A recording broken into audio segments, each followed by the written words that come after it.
ओबीसीतून आरक्षणासाठी मराठवाड्यामध्ये विरोध करायचा। दुसरीकडे आपण जर पाहिलं तर आता धाराशिवचे खासदार जे आहेत ओमराजे निंबाळकर हे सांगतात की मराठा समाजाला आरक्षण देणं केंद्राच्या हातात, सरकारनं 50% आरक्षणाची मर्यादा वाढवावी म्हणून।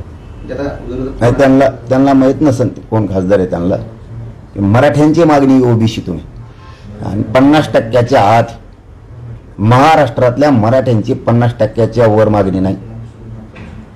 विनाकारण मध्ये घुसळं घालू नका मला। आरक्षणावर बोलायचं तर बोलायचं, नाही तर नीट गप्प बसायचं।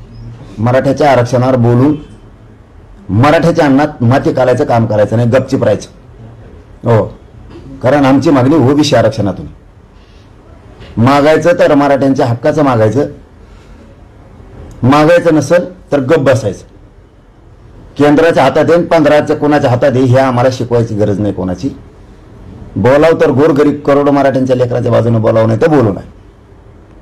मला आपल्याला हे सांगायचं आहे की जी नाटकी मंडळी आहे ती उघडी पडली।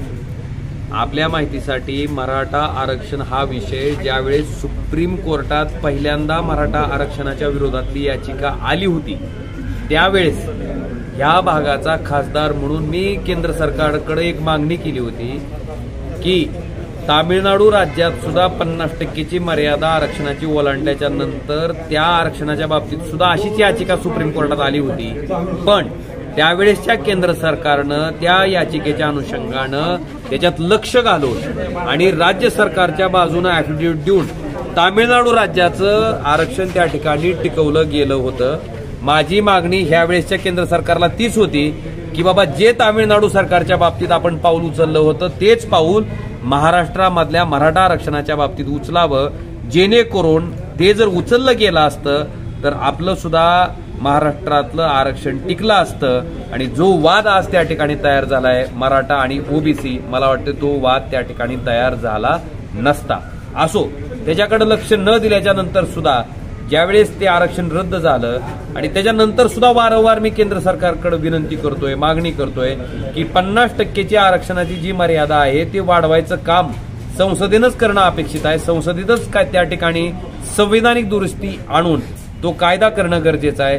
मला वाटतं हे 6 वेळेस मांडल्याच्या नंतर सुद्धा केंद्र सरकारनं त्याच्या बाबतीत लक्ष दिलं नाही, म्हणून आता सुद्धा माझी तीच मागणी आहे की हिथं येऊन दिखावा करण्यापेक्षा त्या ठिकाणी केंद्र सरकारला सांगून 50%ची आरक्षणाची मर्यादा त्या ठिकाणी वाढवावी, जेणेकरून जो निर्णय आरक्षणाच्या बाबतीत राज्य सरकारनं घेतलाय तो निर्णय त्या ठिकाणी निश्चितपणे सुप्रीम कोर्टात सुद्धा टिकेल।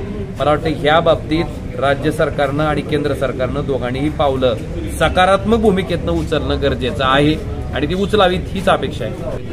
आंदोलन जरी माघार घेतला परिणाम त्या आंदोलनातून सकारात्मक मार्ग निघत नाही। एक लक्षात घ्या, एक माणूस, एक सामान्य माणूस समाजाला आरक्षण मिळावं म्हणून त्याच्या नेतृत्वाखाली पूर्ण समाज कधी नव्हे ते एकत्र आलाय आणि त्या माणसाच्या निश्चितपणे जीवाची जबाबदारी सगळ्या समाजाची आहे।